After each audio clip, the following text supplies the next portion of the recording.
everybody. Welcome to my talk. Today I'm talking about the Dapr Transactional Outbox with ASP.NET Core applications, but also running on Container Apps. I'm going to show you a demo of that soon. So just to introduce myself further, my name is William Liebenberg. I'm an Azure and .NET consultant at a company here in Melbourne called Arinco. I'm also a Microsoft MVP for DevTech in .NET. You can find me on Twitter or X. I've got a blog site called azuregems.io and quite active on LinkedIn as well. So feel free to reach out. Always happy to have a chat. My background is that I started coding a long time ago on a Spectrum Video 328. So I don't know if anyone's old enough to know what that is, but it's around the Commodore 64 era.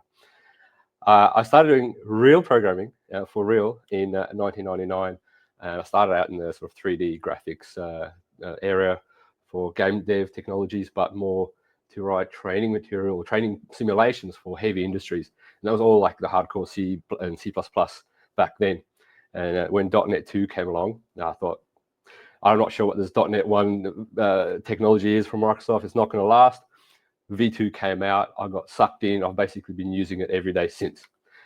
Similar thing with Azure. I've been pretty much playing in the Azure space since the early days when there were a lot less services than there are now. You could count them back then. Now, who knows? It's over 300 services, right? It's a massive platform. And yeah, here's a bunch of my favorite techs I get to use every day. So the agenda for today is we're going to talk about the dual write problem. And a lot of people get caught out by this, and there's a few ways you can solve this. So I'm going to look at the problems that exist, where the dual write problem is especially critical to solve, and then how to solve it. I will naturally move on to the topic of the day, which is the Dapr Transactional Outbox. But also going to cover the traditional, the classic roll your own outbox as well. And we're going to see how you bring all this together in Dapr and ASP.NET Core, which you can then host on Container Apps. And then there'll be a demo. So there's going to be a lot of code in this demo as well, because I want to step through and show you the different touch points for the different types of outboxes that we have, and then also show you the thing running for real. Now, if you haven't used Dapr or heard about it, it's not the mapping tool that you can use for database transactions or database queries. This is the distributed application runtime. It's made for building microservices. So they solve this in a very awesome way, I think, with these building blocks that takes care of all the cross-cutting concerns. And a lot of this is overlapped with another favorite tool of mine and a lot of other people, which is .NET Aspire. But service invocation and pub sub, state management and workflow, they've got a lot of stuff in there now. Even AI conversations as well, like that's all in there. So it's a beautifully abstracted building blocks, and we have the ability to do some really cool, like superpower infrastructure as code even, I'd say, magic, so that we can rip out one type of infrastructure, put another bit in, but make no configuration changes or code changes to applications whatsoever. And I'll show you how that works as well. But I'm going to focus mainly just on the pub sub or publish and subscribe building block, as well as state management, which is going to be a key component for our outbox. Now, a little bit just picture-wise for Dapr and how the applications work. Dapr is a sidecar. It uses a sidecar pattern, so it runs next to your normal application, and your application can talk to the sidecar via typical HTTP REST queries or gRPC. But there's a nice C# library, and same for the other languages as well, that you can use to interact with the sidecar, so you don't have to manually do all the work. So they've wrapped it up really nicely. So you can see .NET, Node, Rust, Python, Go. There's JavaScript, a whole bunch of other languages that it supports. So, and you don't even have to use the same language from application to application. You can choose whichever one works best. So you can have .NET on one side and you can have Rust on the other. You choose. Then when it comes to the infrastructure side, or the infrastructure you've used for backing up that building block for, say, state management, in one instance here, I can use SQL Server, excuse me. And for another state store, I can use Cosmos DB, storage accounts in Azure, SQL, Redis, Postgres. You've got lots and lots and lots of choices. Same with PubSub, Azure Service Bus, RabbitMQ, Redis. It's got queues. It's got a PubSub functionality. It's quite cool. Or Kafka. So if you go to the Dapr site, you can actually see there's a much larger list and these options there to choose from. Excuse me. So in my build, what I'll be using for running in container apps, because container apps actually by default ship with the Dapr runtime. So it supports the sidecar architecture very, very nicely. It's just beautifully wrapped up.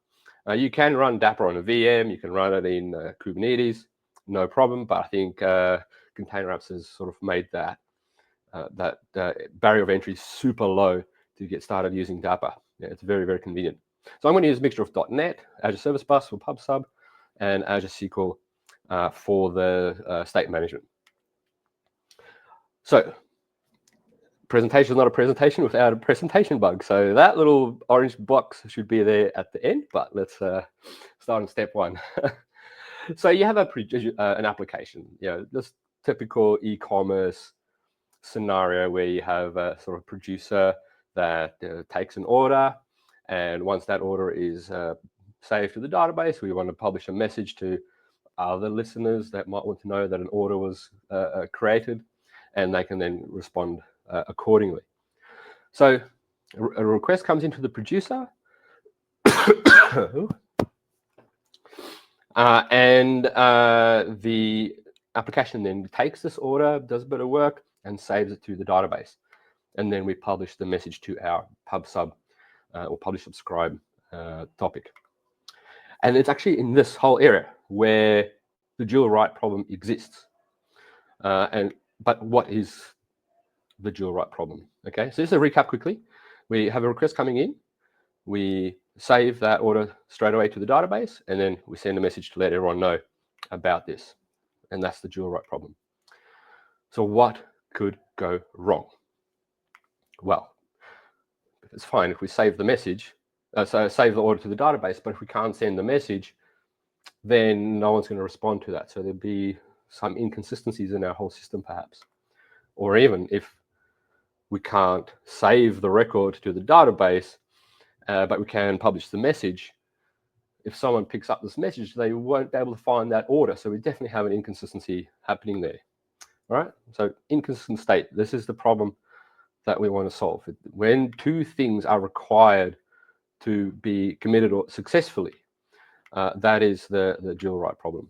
Okay, so there are all sorts of reasons why our application or our services fail that leads to inconsistent state. Now, what can we do? We can actually say, first thing, well, if I can't write to the database or to the PubSub, I can retry until it succeeds, and eventually I might have to give up. And you can do that for both, the PubSub or the database. But let's say I'm being flooded and I've got a lot of retries happening for multiple messages. That something downstream has gone wrong. Yes, someone turned it off and turned it back on. So, or for some other reason, our main application crashes. Now I have a real problem because all these messages that's been in flight, part of the retries that have not left our application, they're in memory. And our application crashes, they're all gone. There's no way to recover those messages. It's very hard, very costly in a way, if you can, to get your consumers your users of your producer app to say, please resubmit that request. So this is where we have to go and find a way to prevent this from happening. And as the solution is in databases, if you work with databases, transactions are very important. And this is where we group a bunch of operations as a single unit of change. So they all have to succeed at the same time, or none of them gets to be written or persisted at all. So if that's where we roll back if something goes wrong. Okay. So and this is our sort of full ACID model that we get from a proper relational database like SQL Server, Postgres, etc. So this is where the Outbox button can come in. So our order service, so this is the producer app. So we typically would have a SQL database there to persist our orders into an orders table. But at the same time, we can write that instead of that message going straight to the pub sub, we save that outbox message to our database. It's persistent. So we are in control of our database. And typically the pub sub or like Azure Service Bus, for instance, that's usually like a corporate or a shared type of infrastructure, and we're not in control of it. And it can go down or get interrupted somehow. So we can rely on our local or nearest database to persist our data. So that's where we save this outbox message. And then we have a second process. It could be inside of our app, or it could be another microservice if you really want to do it that way, that looks at this outbox table and cycles around and finds all the messages that have not, or the outbox messages that haven't been sent or processed, and grabs a bunch of those and goes and even if it has to retry, and sends them off to the pub sub for us, right? So it does a sort of out of process after the request has come into our application, after we've saved records to the database. This process continually tries to churn through that outbox to get it to zero, essentially. Of course, if there's nothing to send, job done. Cool. So this is just a recap again of the outbox pattern. Essentially, in the end, you have to be aware that it's eventual consistency, because it's going to take time for the state to be consistent. If you, for instance, try create the same order again, or a downstream service is trying to access an order that is being written or being communicated to everyone, there might be some problems there. But you have to make sure that you design for eventual consistency. And a lot of event-based architectures do that anyways. Okay, so the Dapr outbox is a little bit different. They've got a special pattern that they came up with to solve this problem. And this is at a very high level example. And I'll get to the true to the ground example shortly. So in this sort of boundary of us storing some state to the database and sending a message on the pub sub, Dapr has a transactional API that we can use. So we can actually wrap these two operations together in a transaction. Now, if you think a typical transaction is just around database operations, but here we have database or state operations and publishing to a bus. So we can't have a transaction across two different texts like with SQL Server. You can't quite do that. In certain editions of SQL Server, you can have distributed locks, but that's quite hard and expensive to do, right? That doesn't quite exist in a lot of other database systems either. So how does Dapr do it? So it saves the changes to the state first, and then it sends the message to the pub sub, and then the listeners on the other side, they'll start pulling stuff off the pub sub. And this guarantees that sort of reliable event delivery for us. So if for some reason the state store is down, we can't publish a message. Or for some reason, the pub sub, we can't put the message on the topic or in the queue, even though we've written the record to the database. If the pub sub operation fails, the state is also rolled back for us. So there's a whole transaction across two different systems for us, which makes us very special. So this is, and I've got a reference there to the GitHub issue where they've made the design for the Dapr outbox. And it's a little bit complicated, but it's quite intuitive. It's quite nice once you sort of go through and understand it. I'll try my best to explain it the right way. So from our producer application, we want to save the state. But the first thing that happens is once the Dapr applications start up, all the sidecars, they straight away subscribe to the particular topic in the service bus. So on the right-hand side of the diagram, there's a whole bunch of sidecar applications running, and they've subscribed to pub sub. So when we come and save state on step 1, it first goes and saves that state to a state store. And I'll show you in the code how you can configure a state store for the outbox pattern.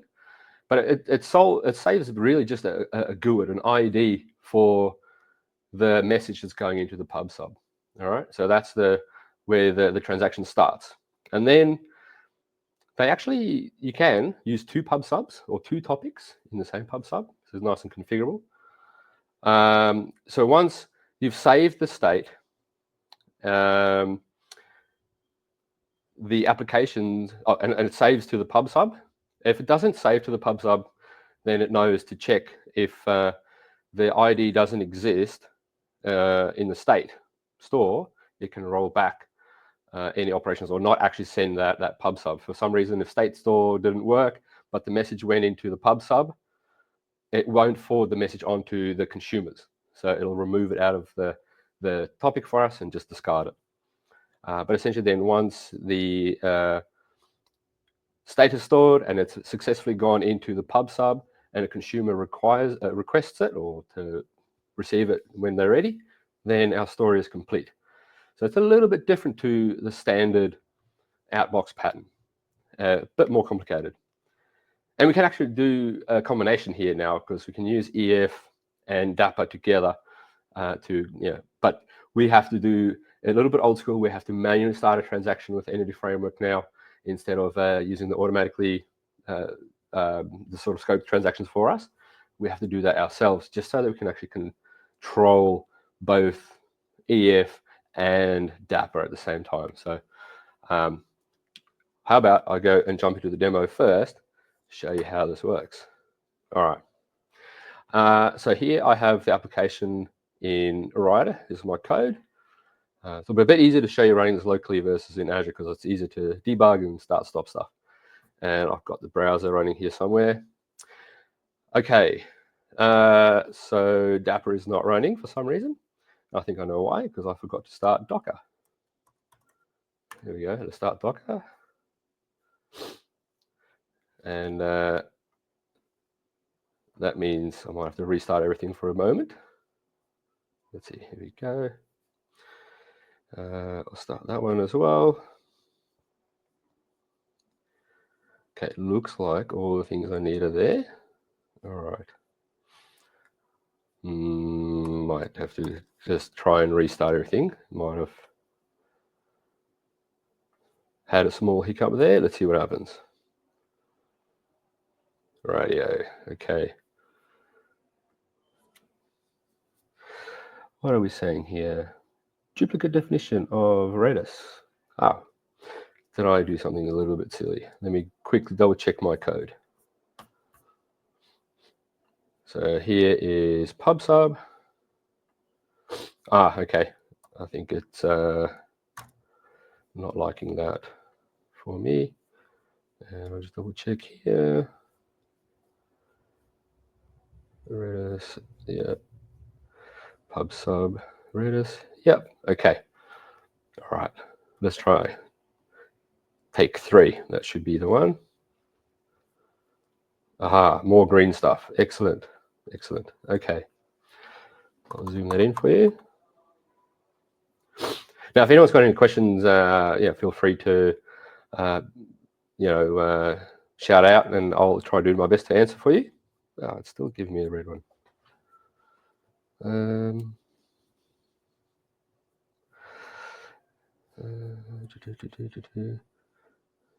There's already okay. Let's do something special. Where did my Docker go?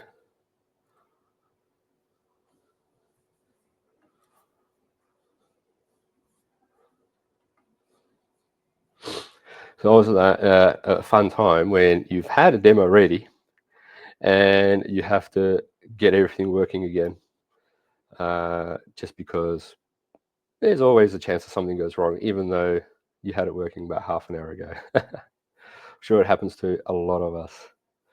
I can't be the only one. So Marcel, Luke, has anyone there got any questions for me just yet?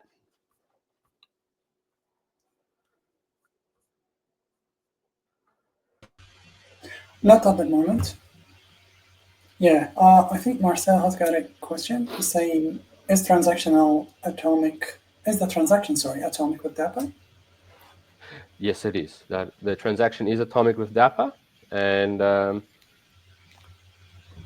made this hard for myself because I've got way too many screens. It should be over here. That's all good. I can't see the slide now for some reason. There we go. So this here, this image, this shows that that's the transaction boundary for the state store and the pub sub. So if anything fails here, everything's rolled back. The state's not saved and the message is not sent, or the message is not sent if the state didn't store. So everything in here, that's one single operation.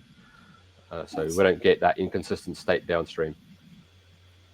All right. Okay, definitely need to not Alt-Tab too many times. I'll find the browser. There we go. All right. Finally, everything's green. Woohoo! Okay.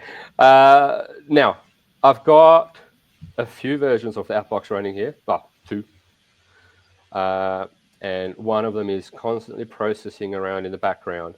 And the other one doesn't have to, right? That was actually the thing I forgot to point out. On the Dapr one, we won't see... Oh, that's the problem. I got this one on the wrong window. There we go. In this Dapr Outbox implementation, there's not anything in our application that spins around to check for state.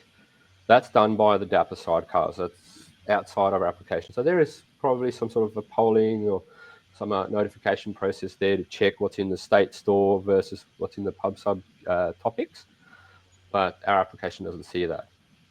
And when we're looking at this application of mine, this is an Outbox processor running as a background process. Okay, so that's what I want to show you in the code. If I now get to the right screen, here we go. Now, I've used .NET Aspire to set everything up. If you're interested to know how I did that, the code will be online. You can grab it all for yourself. Dapr and Aspire work very, very well together. And I was going to show you also soon how we can swap components out. So in one case, we're using Redis. In another case, I can use Azure Service Bus. Nice. And I'm just setting up my producer app and my consumer app at the same time. Now, in the consumer app, it's a very simple application. Yep. All it needs to do is to subscribe to the pub sub, and when there's a message bound for it, listening on this topic called orders, on the pub sub component called pub sub, was not very creative, and it'll receive those messages. Now, as long as we say add the Dapr client, we're just adding up all the basics here for our application, and this is it. I've got a post method on my consumer app. The name here is irrelevant really, but just call it order submitted. And then here's a delegate. Now, I don't know, you could add more decorations to a delegate until I started using Dapr. It's pretty cool. So you can actually put here the topic, which pub sub component to use and the topic you want to listen to. There's actually a few other rules that you can go and put in here. For instance, like there's a match field as one of the... Whoop, it's going silly. Copilot, thank you. So you can put match and it'll let you do like a SQL-like filter on the messages that come in. Now, if you want to match only on certain shapes of messages or messages of certain content in there, you can do that. It's pretty cool. Or there's the other decorator here that with topic that you can use, but it actually is a little bit more limited than that attribute. So I would just use the attribute. Now, that's all it does.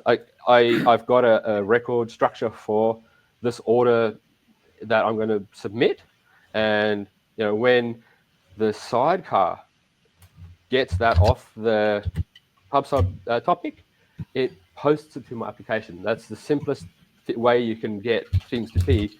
Because if you've done, say, Azure Service Bus or RabbitMQ, it's a fair bit more setup that you have to do to be able to just receive messages from a topic, right? This is way simpler. So we have a decorator that says the topic, and we then just basically get the data, the payload that we're interested in. And then, in this case, I'm just logging it to the console. And it's very simple. And we can actually see on my consumer app the niceness of the Dapr story as well. And it's always an annoying thing about Rider. Even though I might be using Redis and SQL and other things, I don't have a dependency in my app on those other technologies. I just have Dapr for ASP.NET Core and standard stuff that comes with the .NET app. Right? It's very straightforward. It's actually the Dapr sidecars that know how to do Redis and RabbitMQ and all those things. It makes our lives quite easy. All right, now the producer app, very much the same thing. Is that the shortcut? There we go.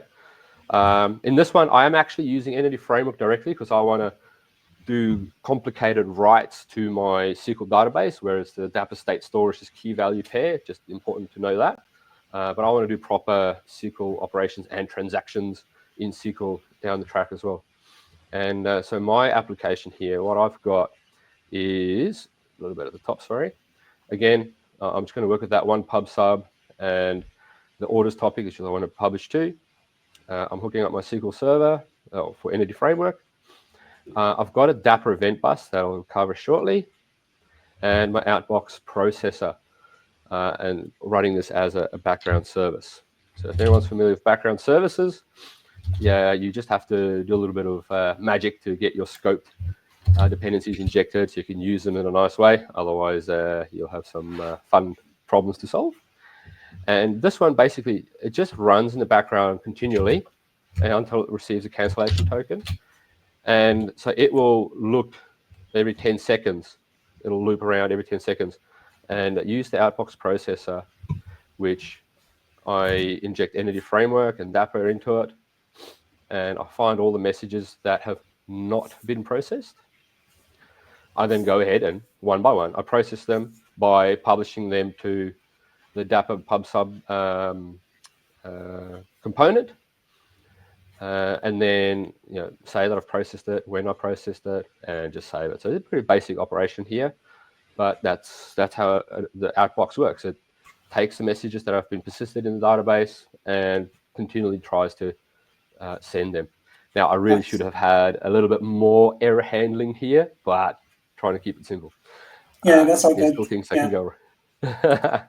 That's all good. Thank you so much, William. Yeah. Sorry, we're out of time. I know maybe you still have some. I've got maybe 30 seconds. I'll show you one cool thing. Yeah.